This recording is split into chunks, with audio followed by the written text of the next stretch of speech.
Bonjour, bienvenue dans cet atelier du salon Big Data. Donc, nous allons vous parler de la manière dont on peut modéliser des données et quels sont par des graphes, hein, et quels sont les usages potentiels qui peuvent être générés. Donc, ces technologies-là arrivent maintenant à maturité. Donc, nous allons nous présenter. Donc, Mario Daufort, je dirige la société DataRbest. Je suis docteur en informatique, expert Big Data et intelligence artificielle, et je suis aussi responsable pédagogique Big Data chez Centrale Supélec et XN, et je suis accompagnée par Mehdi Djelabi, qui est data scientist, docteur en informatique et mathématiques appliquées de l'Université de Toulouse et qui est spécialiste des graphes. Donc cette présentation s'articule autour de 3 parties.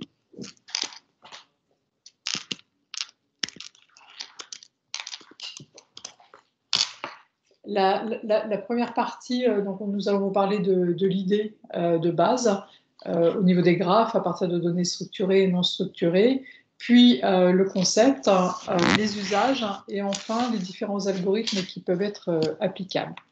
Donc si on reprend l'idée à partir de données structurées, donc là vous avez un exemple de base de données classique où on retrouve des employés, des départements, des produits, des projets, etc.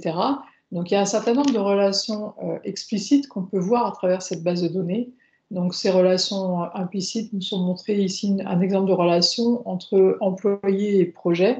Donc on a la relation works on qui nous détermine en fait sur quel projet travaillent les employés. Donc ça c'est des relations qu'on peut modéliser par un graphe qu'on retrouve ici au niveau des relations en vert works on, mais on peut aller beaucoup plus loin, notamment en prenant en compte les instances. Donc, par exemple, ici, dans la relation employé, vous avez des employés travaillant dans des départements spécifiques, et donc on voit que l'employé 1 et l'employé 3 sont rattachés au même département, ce qui nous permet en fait d'inférer une relation qui ne se voit pas si facilement que ça, qui est même département. Et donc on peut continuer ainsi de suite, hein, et donc générer une structure beaucoup plus riche que la structure relationnelle de départ. À partir de données non structurées, c'est un peu le même genre de principe, hein. Donc ici, en fait, on voit qu'on a des termes, des mots-clés qui sont associés à un texte. Donc on peut essayer de chercher des relations entre ces mots-clés. Donc on regarde en fait ce qui relie ces différents mots-clés dans le texte.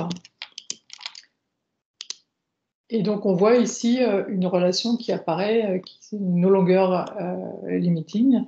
Et donc on en extrait une relation, et donc on peut constituer des graphes de connaissances à partir de ces données et exploiter ensuite ces graphes de connaissances pour des cas d'usage extrêmement variés, et appliquer ensuite d'autres algorithmes comme du parcours de graphes, de l'exploration ou du machine learning.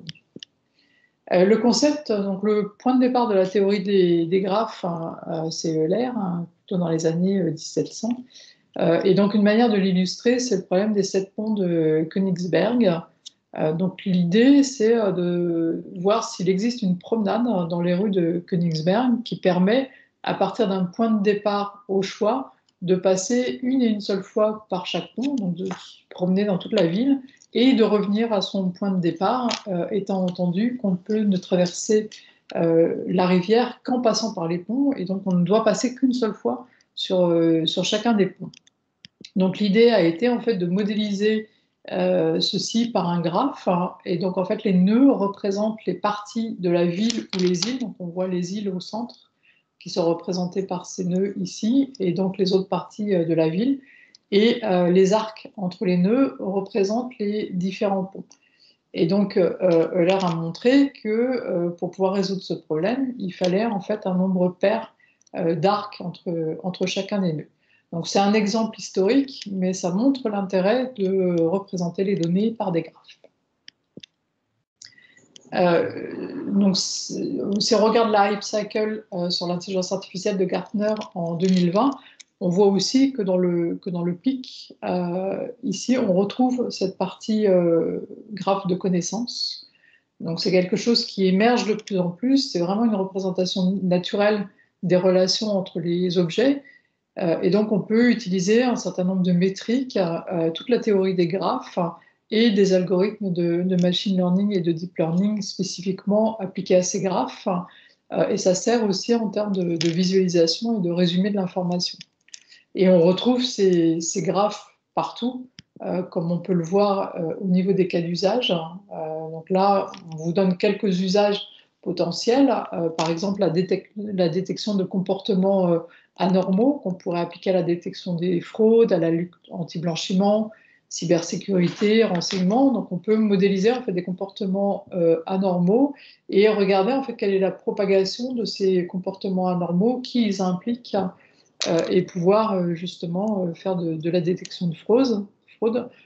Pour les ressources humaines, on peut aussi représenter les personnes avec leurs compétences, notamment dans des graphes pour pouvoir identifier des talents, constituer des équipes cohésives, gérer en fait des évolutions de parcours de carrière, prédire des évolutions de parcours de carrière, recommander des formations pour pouvoir adresser par exemple la mobilité interne dans les entreprises. Le domaine de la santé, par exemple en étudiant les interactions sociales qui existent, qui peuvent être tout à fait utiles dans le contexte de la gestion de la crise sanitaire. La mobilité pour de l'aide à la décision, tout ce qui est aussi supply chain, pour pouvoir par exemple propager des informations ou des alertes à l'ensemble de la chaîne de production. L'analyse de l'usage et des interactions clients, je pense spécifiquement au domaine bancaire par rapport à ça. Le juridique pour essayer de représenter des liens entre des textes de loi, par exemple. Au niveau des algorithmes, on a 3 catégories d'algorithmes possibles. Donc l'exploration de graphes avec des mesures, notamment sur la topologie des graphes. Le résumé de graphes, basé sur des relations ou sur les nœuds, ou éventuellement les deux dans certains cas, avec des méthodes de clustering et d'agrégation. Et enfin, le machine learning appliqué aux graphes, avec des applications comme la prédiction de liens, la classification de nœuds ou encore la visualisation. Donc nous allons aborder chacune de ces classes d'algorithmes et vous donner quelques exemples. Donc on commence par l'exploration du graphe. Donc là, on a beaucoup de mesures possibles qui permettent de qualifier les graphes et d'extraire de l'information à partir de ces graphes. Alors notamment la notion de centralité. Donc être central, c'est être à la source ou à la destination de nombreuses relations. Donc c'est la centralité de degré. Être à proximité de nombreux acteurs, donc c'est la mesure de type closeness, ou être au centre de nombreuses connexions, donc la mesure de type B2ness. On peut qualifier aussi les degrés entrants et sortants d'un graphe, avoir déterminé le coefficient de clustering ou éventuellement la densité du graphe.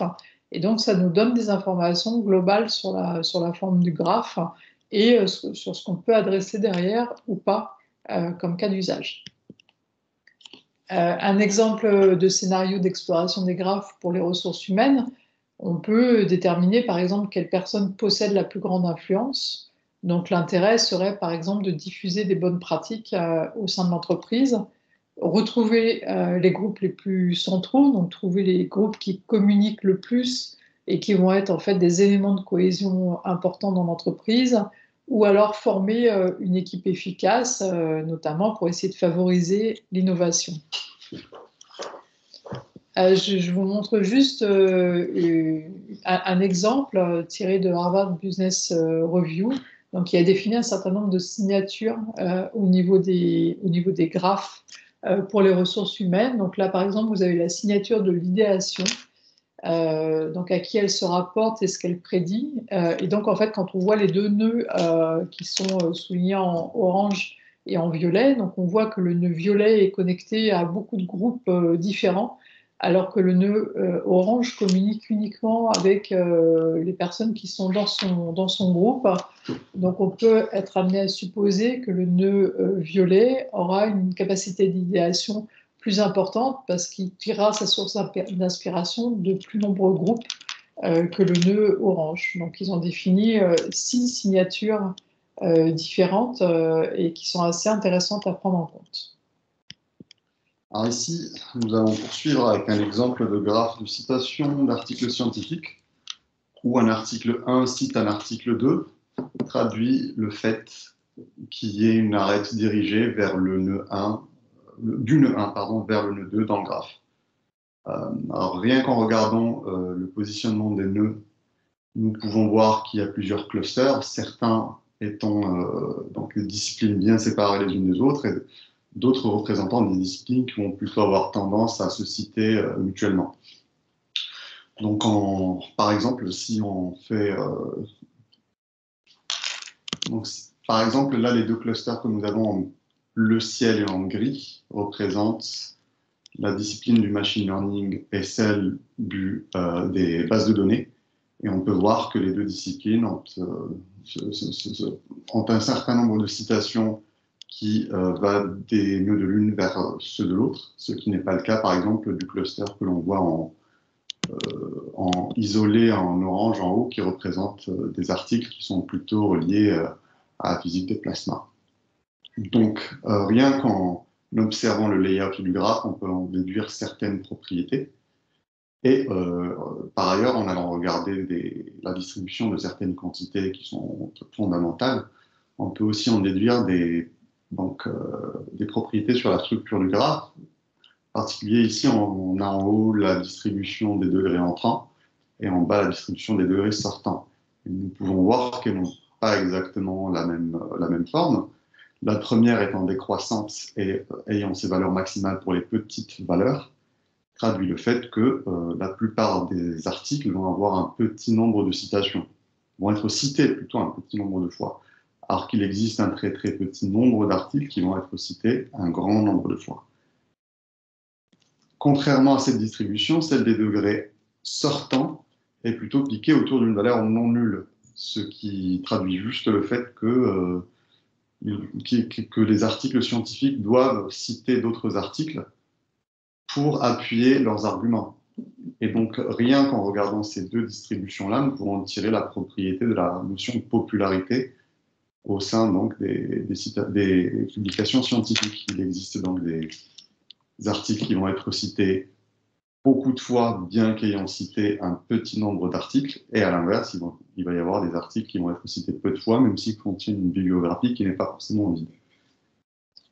Donc on le voit, rien qu'avec ces techniques d'exploration de graphes, on peut extraire beaucoup d'informations et beaucoup d'interprétations au niveau des données. Et puis bien sûr, on peut aller plus loin avec des techniques plutôt de résumé de graphes, puis après de machine learning. Donc là, pour donner un exemple de création, par exemple, de clusters de compétences, donc ça, c'est une expérimentation qui a été faite dans le domaine de l'emploi.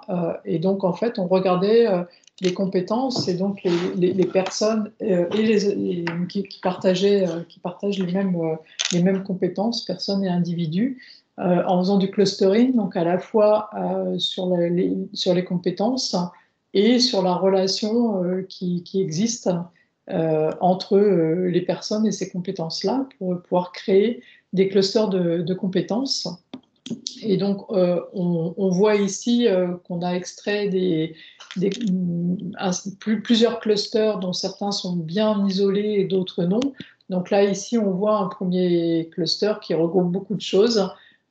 Et si on regarde la vue détaillée des compétences, on ne peut pas en extraire quelque chose de très franc, c'est plutôt quelque chose d'un petit peu fourre-tout. Mais par contre, si on regarde les trois autres clusters, donc en vert, en bleu et en jaune, là, on voit parfaitement avec les histogrammes de compétences que les clusters sont très différenciés.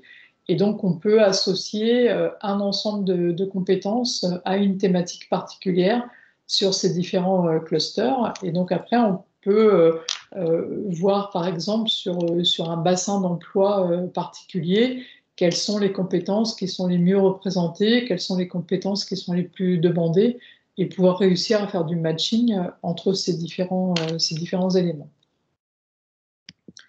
Une autre technique de résumé de graphes qui est un petit peu différente, qui est l'agrégation. Donc l'agrégation de graphes, l'intérêt, c'est d'avoir une visualisation condensée du graphe. Donc là, on voit que le graphe qui est représenté, ben, on ne peut pas en extraire grand-chose rien qu'en le regardant. Et donc l'agrégation, l'utilisateur va sélectionner en fait des éléments d'intérêt, donc des nœuds, des attributs particuliers dans les nœuds et des relations dans le graphe initial. Donc ici, les nœuds représentent des directeurs de thèse et l'un des attributs de ces nœuds, de ce nœud directeur de thèse, c'est le grade du directeur de thèse. Est-ce qu'il est professeur? Est-ce qu'il est éco-superviseur? Ou est-ce qu'il est habilité à diriger les recherches? Et on va sélectionner aussi deux relations d'intérêt. Donc les relations, c'est même étudiant et même laboratoire. Donc les directeurs de thèse qui encadrent le même étudiant et les directeurs de thèse qui sont dans le même laboratoire. Et on aurait envie d'avoir une vue totalement agrégée par rapport à ces éléments sélectionnés. Donc l'intérêt, c'est de la visualisation, mais on va tenir compte à la fois des nœuds, des attributs et des relations de voisinage de ces nœuds. Donc c'est un algorithme itératif. Donc la première itération s'intéresse aux modalités de l'attribut, donc les valeurs de l'attribut. Donc on va avoir un résumé formé de trois groupes qui seront représentés là par les nœuds en bleu, en vert et en rouge. Donc les habilités à diriger les recherches, les co-superviseurs et les professeurs. Et après, on va regarder de manière itérative le voisinage de ces nœuds. Et donc, on va continuer à subdiviser le groupe. Donc là, ici, on subdivise le groupe HDR en deux par rapport à la relation même étudiant. Donc, on va avoir un groupe de ceux qui co-dirigent une thèse et un autre groupe de ceux qui dirigent tout seuls une thèse. Et enfin, sur la troisième itération, donc on choisit le nombre d'itérations en fonction du résumé qu'on veut obtenir. Donc, on subdivise le groupe professeur en deux par rapport à la relation même laboratoire. Et donc, ce qu'on voit à droite, c'est la vue résumée, agrégée du graphe qu'on avait ici représenté initialement. Maintenant, donc, nous allons décrire dans les grandes lignes les différents aspects reliés au machine learning appliqué au graphe que nous avons listés ici dans ces deux onglets. Donc, la première, c'est la classification des nœuds, qui consiste à prédire le label manquant d'un nœud au sein d'un graphe hétérogène étant un graphe dans lequel l'ensemble des nœuds n'est pas nécessairement constitué d'un seul type d'entité. D'un autre côté, il est aussi possible de prédire des relations en inférant donc la connaissance existante dans le graphe pour compléter ce dernier. Donc, dans le cas où nous disposons de données incomplètes, ce qui est souvent le cas en pratique, il est possible d'utiliser ce genre d'approche-là pour compléter notre base de données relationnelle ou d'aller jusqu'à recommander des nouveaux liens, c'est-à-dire d'explorer ce qui se passe dans le graphe et d'essayer de détecter des patterns ou donc des choses qui sont fréquemment présentes dans le graphe pour les inférer et faire des recommandations aux utilisateurs en termes de relations. Donc, ici, nous avons un exemple de cas d'usage sur un graphe de ressources humaines, donc, où les individus sont représentés en bleu, les compétences en vert, les besoins business en gris et les formations en orange. Donc, il est possible, d'un côté, si on regarde donc le nœud vert en bas du graphe, de prédire le fait que c'est une compétence en allant regarder les arêtes par lesquelles il est pointé. Donc là, bien entendu, l'exemple est trivial, donc on peut croire qu'il n'y a pas besoin de machine learning pour faire ce genre de choses, mais en pratique, le graphe est beaucoup plus complexe et nécessite l'utilisation de techniques plus avancées pour en arriver à ce résultat. Mais en tout cas, voilà, c'est une des applications possibles. D'un autre côté, donc si on regarde ce qui se passe dans le graphe en termes de relations, nous avons donc l'individu I1 qui est supervisé par l'individu I2. Et donc, cet individu I2 a des relations, a des compétences qui sont C2, C1 et la compétence qu'on vient de détecter, appelons-la C3 par exemple. Donc, I1 a la compétence C1 et C3, mais n'a pas C2. Mais étant donné qu'il est donc supervisé par I2 qui possède C2, on peut inférer la relation, donc I1 possède la compétence C2, sous réserve, sous hypothèse par exemple que le graphe est beaucoup plus grand et qu'on observe cette propriété ailleurs. Que ceux qui ont été supervisés par quelqu'un qui possède donc certaines compétences vont finir par acquérir certaines des compétences de ceux qui les supervisaient. D'un autre côté, donc, dans le même type d'exemple, hein, nous avons la formation F1 qui est recommandée pour le besoin business B1 et qui adresse les compétences donc C2 et C1. D'un autre côté, nous avons donc la formation F2 qui adresse la compétence C2. Et donc, cette compétence C2 étant nécessaire pour le besoin business B1, nous pouvons aussi inférer donc, la relation F2, la formation F2 recommandée pour B1.